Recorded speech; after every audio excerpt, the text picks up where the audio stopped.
Well, good afternoon, this is Houndog Steve wishing you a very pleasant afternoon, and as you can see, it is a really beautiful day down here. It's about 24 degrees, a little cool breeze coming off the Gulf. Anyways, I thought that I would do just a little bit of a walk and talk, and yeah, talk about some of the things going on in the world today. But let me just turn you around so you can see what I'm seeing. There you go.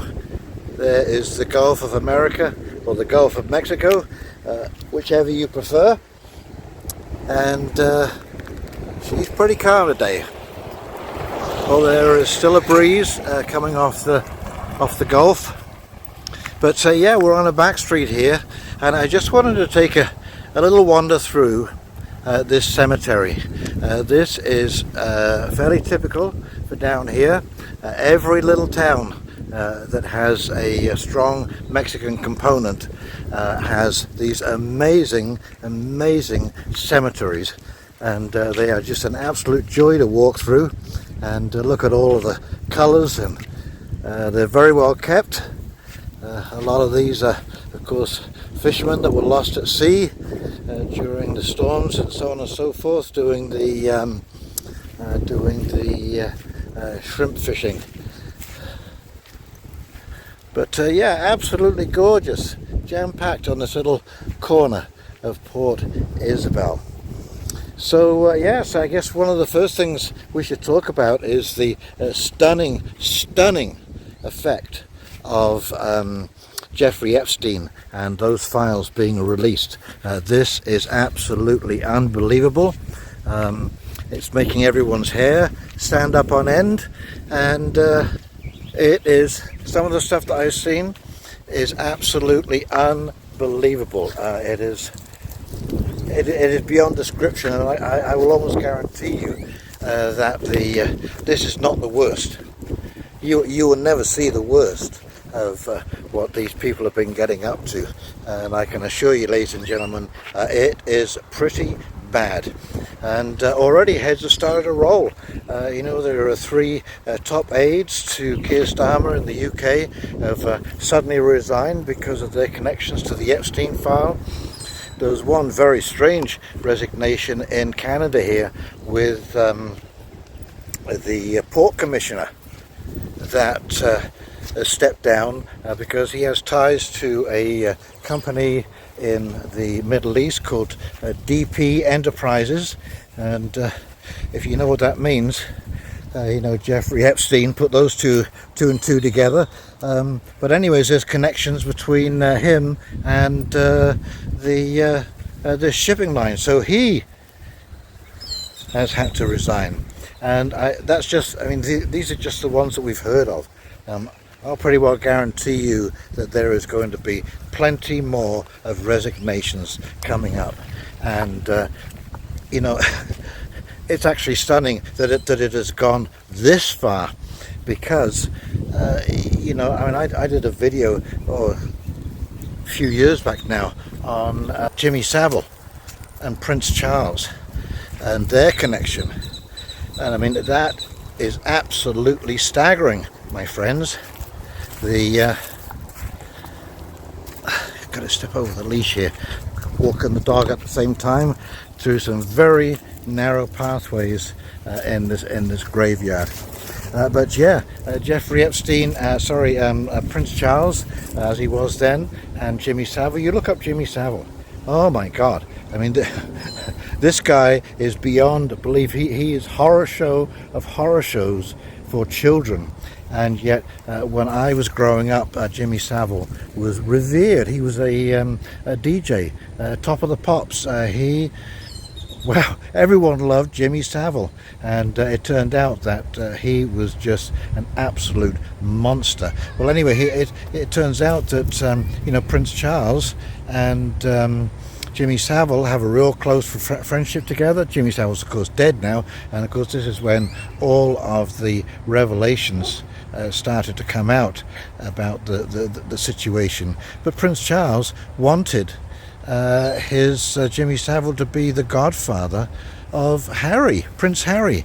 I mean, can you believe that he was advising the prince, and he's now king? Okay, and of course his brother Prince Andrew has also been nailed in the Epstein. So this is going to go far and wide.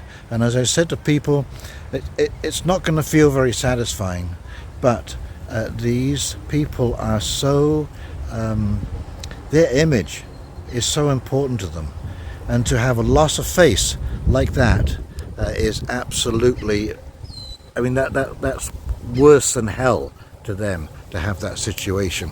So I think one of the things we should do as a punishment, I remember reading a book about what happened was when you did some crime, if it was bad enough, they tattooed you with the red arrows all over your body, on your face, so that you couldn't go anywhere without anyone knowing that you had done something really bad against humanity.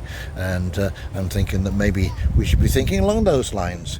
Just turn them loose again, but mark them. And I thought it was interesting that Pam Bondi came out and said that if they were to arrest all of the people that were in the files, the whole system would collapse.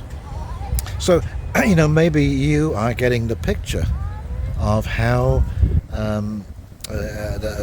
deep and how dark this runs. I mean, there was a situation when they were looking at Jimmy Savile in the UK, and they wanted to set up a commission to look into this, and they couldn't find anybody in the House of Commons that was far enough away from the problem to be considered arm's length. I mean, that's like 340 politicians all being implicated in the connection to Jimmy Savile.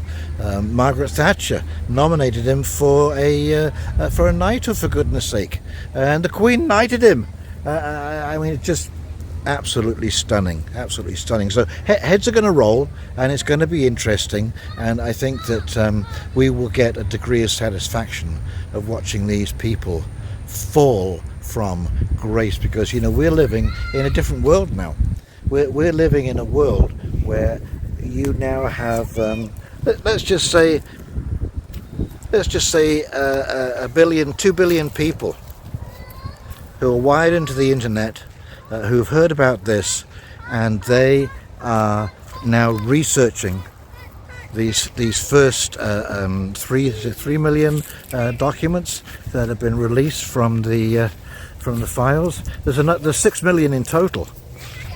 So you now have potentially 2 billion researchers pouring through these files, cross-connecting, dotting I's, crossing T's, and basically giving everyone the heads up on what was going on. I mean, this is going to take no time at all to come out, and it's going to be, like I say, an absolute disaster for these people.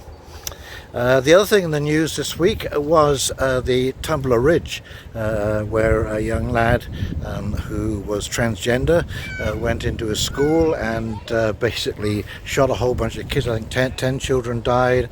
There was 25 injured. He shot the mother and then shot himself when he was all through. And I think this really does bring to the fore. I got into a discussion with somebody on Facebook about this, and the fact that we need to have this discussion. And he said, well, now's not the time, it's just happened. I go, well, when is the time? After they're buried, well, everyone's forgotten by then. We live in such an incredibly fast news cycle today. You just cannot keep up. You cannot keep up with what's going on. And if you want to highlight this, because this is mental health issues. Apparently he was transitioning from a male into a female, and he was goodness knows what medications. It's another question that is never raised about these shootings. From my research, all of these kids were on some kind of medication, some selective serotonin reuptake inhibitors, as they call them, or antidepressants, and a lot of these medications I was listening to an interview a little while back, and I was fascinated that one of the things that these companies will do, as the patent is running out, they will half the dose and say it's a children's medication. So these medications that are being given to the children, they are not even designed for them. They just assume that a child is like a small adult, and that, as we know, is not the case. Yeah, Jazz sure likes it here. It's interesting looking at the different fauna that you get down here. Just to cut in there to change the subject a little bit. So yes, it's gonna. I think it should bring to the fore. What are we doing? I mean, it's a confusing time, as it is. The teenage years for children, let alone making it even more complicated by having all of this confusing information that they don't even know who they are, and you are trying to tell them that they could be a girl or a boy or a wrong person in the wrong body. They're not ready to deal with this. They are not ready to deal with this. And so it's absolutely no surprise at all. It is no surprise at all that we're seeing this. In fact, the surprise for me is that there aren't more cases on the books. Right in the sun. I hope that comes out. But, yes, isn't it pretty? It really is a very peaceful place. There's a bench here that you can sit and ponder and meditate on maybe some of the things we're talking about right now. But yes, the whole thing about this, what's going on in school, we removed all kinds of ideology and religion from schools because we separated that from the state. That's what you do when you get home in your private time, but it's got no place in the schoolroom. Teachers should not even be discussing this kind of information. I know that when we were at school, we took biology, we took body parts and that kind of stuff, but they knew wisely that children are not ready for that information, especially in-depth stuff. Like I say, it's confusing enough as it is at that age, and to put them through that. Like I say, I'm surprised with what I've seen going on with the kind of things that they're bringing into school libraries, for example. They will have a particular kind of performer, shall we say, and which is completely inappropriate. If I went into school unannounced as a separated father, dressed like that, they would call the police immediately, and rightly so. And yet here we are, we've got these people coming into the libraries, putting on performances. This is adult burlesque stuff, absolutely stunning. I just shake my head when I see what has happened, where we've come to, that it's been made difficult to talk about this kind of stuff without being accused of all kinds of horrible name calling and this kind of stuff. Well, we have to have this conversation because it is driving these young people insane. They're trying to find a firm footing as it is, and when of course I'm older, but when I was growing up, I had at least 1 foot on firm ground that I could kind of reach out with the other foot and test the waters, but my base was solid. I thought I knew, but at least I had that sense of certainty within me that gave me a kind of centering that helped me through those. They were horrible years. I didn't know who I was. I didn't know whether I was coming or going. I wasn't an adult. I wasn't a child. I didn't seem to get on with my peers too well. I didn't seem to get on with adults. It was just, it was a totally confusing situation. And, so I understand that there are many people many young people who are going through exactly the same thing, and here we are, the people that they should be able to depend upon for good information, truth, solid support. It's just not there. It's just not there. It's no wonder. And these kids, we're already seeing it, I think, in Toronto at least. These kids are going to go feral. That's what all these bus attacks are, attacking the driver, swarming, beating up people on the street. This is all about playing out this psychological disaster that's unfolding in front of us. And, you better be really concerned, my friends, because, we're already giving people permission to walk into stores and basically steal stuff. And they just, you've seen the videos, I'm sure you have, where they just, people will walk in, even with a shopping basket or a backpack into a liquor store. They'll just load up and walk out, and nobody says a word. Maybe everyone's forgotten that it's actually not the police that maintain law and order in society. It is peer pressure and approbation, thinking that people will think badly of you if you engage in something like this. This is absolute insanity that you would allow this kind of behavior to take place in society. The police are overwhelmed as it is.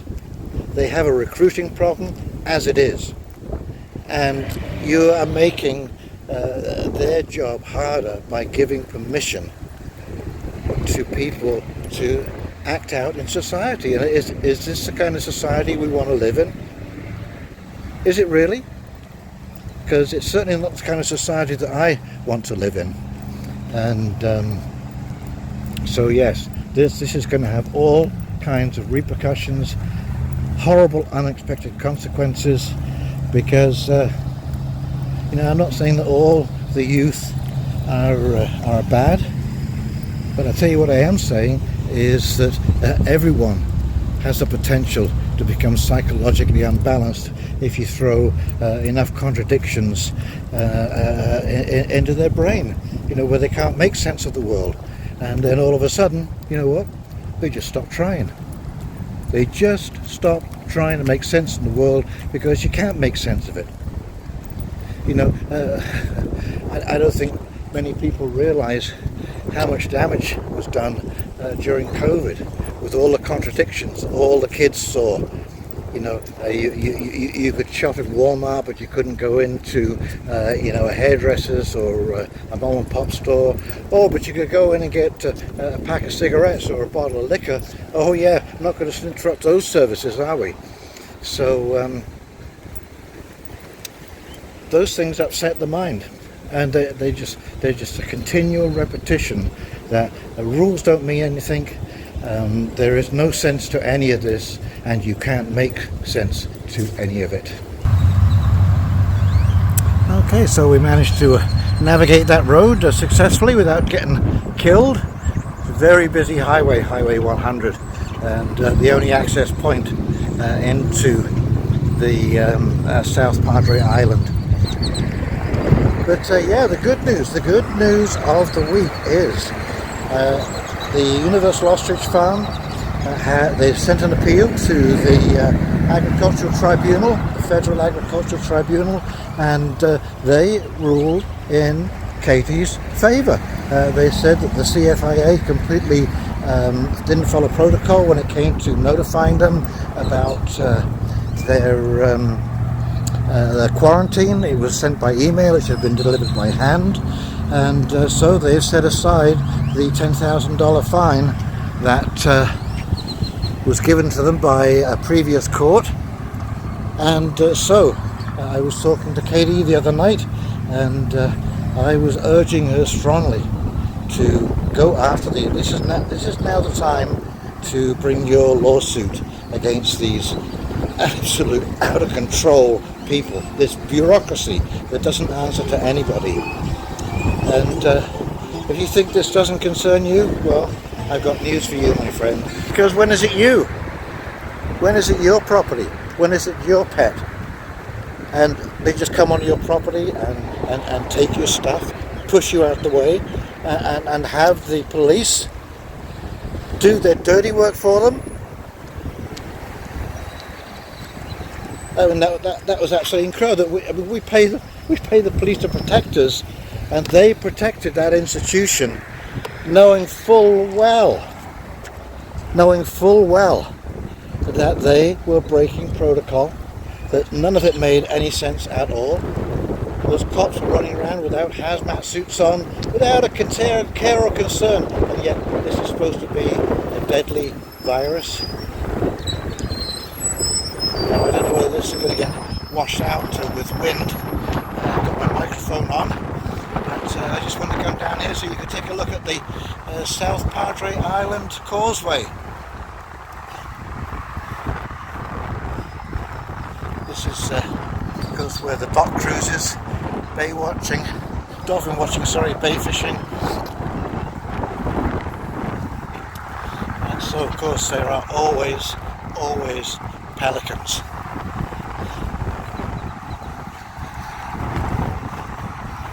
The pelican is the strangest bird. It is so ungainly when it's on the ground, and yet when it is flying, I have never seen such a graceful fly. Anyway, so my plan is to come down here again next year and maybe do a little bit more touring around. I've been very happy with the outcome of this trip, and you'll be glad to hear that the bus is ready to roll. I leave March 15th and start making my way up to Canada, and should be crossing the border around about I don't know, somewhere early in the first week of April. And yes, it'll be a shock because April can be a cold month too in Ontario. Cold, wet and dreary. But I'm looking forward to getting into the garden, seeing how my chickens have done over the winter, and yeah, catch up with all of my friends. We've been talking on the phone, but it's not like seeing them face to face, or going out for a fish and chip supper, that kind of stuff. So I'll be looking forward to that. And yes, that's right, that's one thing I wanted to talk about, was the silver market, the silver and gold market. And because we all saw what happened. It suddenly fell from $125 or something, right the way down to $75, and it's hung around in the $97 mark for the last couple of weeks or so.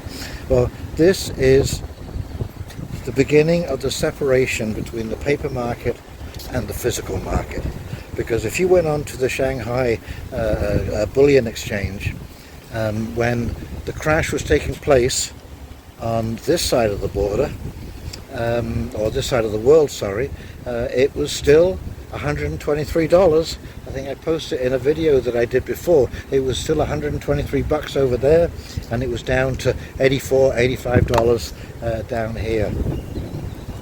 And so this is total rigging, because we have a physical market and we have a paper market, and that paper market is now coming unraveled because it's basically a casino. And this is another Hunt Brothers situation where the physical silver has run out for delivery, and there is going to be an awful lot of people, I think, taking settlement in cash. And when that happens, when you take a settlement in cash instead of the actual silver itself, well, you're going to be pretty upset, and there's going to be a massive loss of confidence in this institution. And hopefully that will be done.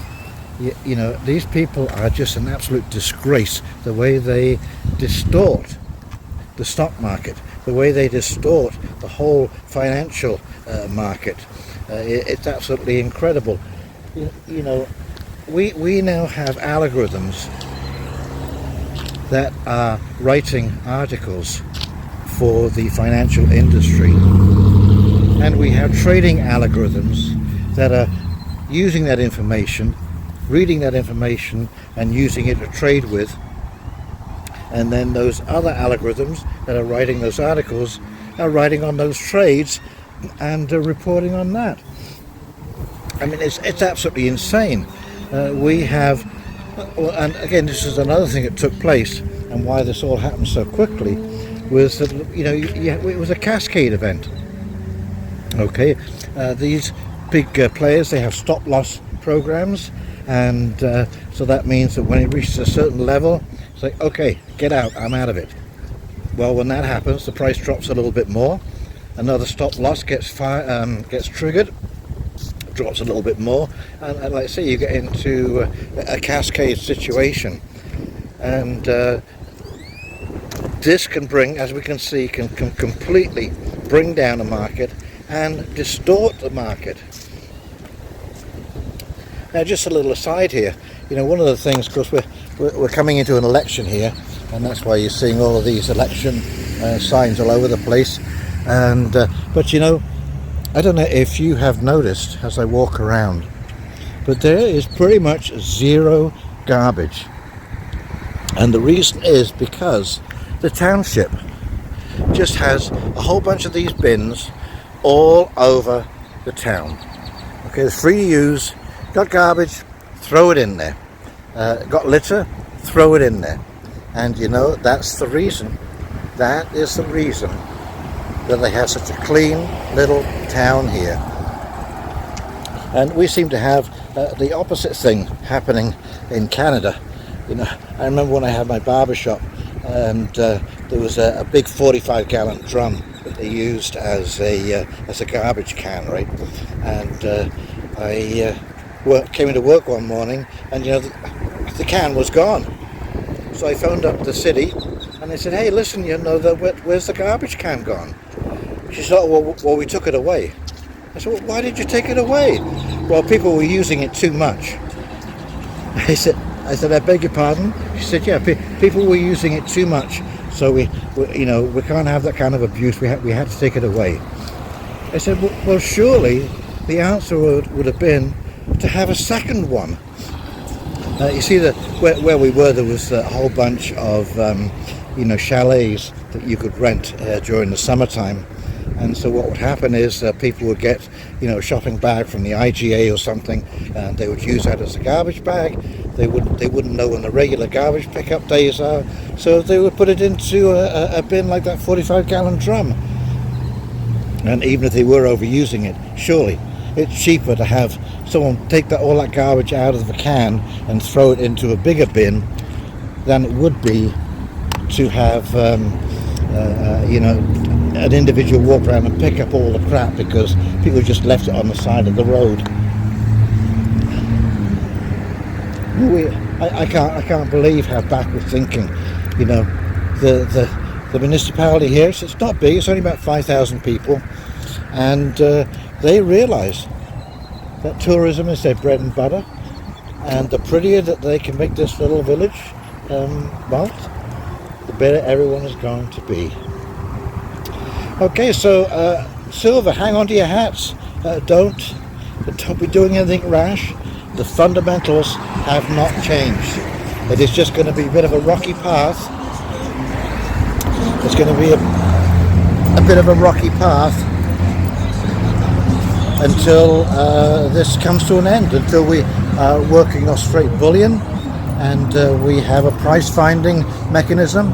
But I'm hearing $300 to $500 silver by summertime.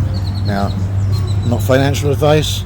I can't verify that as being 100% because these people are, after all, speculating based on their experience. But I know that we have run out of silver, and we use silver in everything.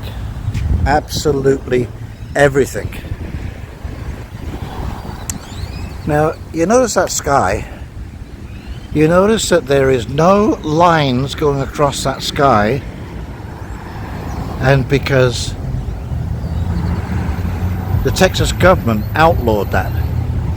I haven't seen one white trail in the sky since I got here. And I'm sure that we're over a flight path somewhere. I'm pretty certain that we have regular planes flying over here to airports and all kinds of stuff, you know, and yet you don't see those white trails because the government actually did something about it. They did the research. There you go. Get yourself a pelican. They did their research and they decided that it was not a good thing to be happening. It was getting out of control, and yeah, they said bugger off, and that was that. It was done, and that's what we need to be doing, truly. But whether it will happen, I have no idea.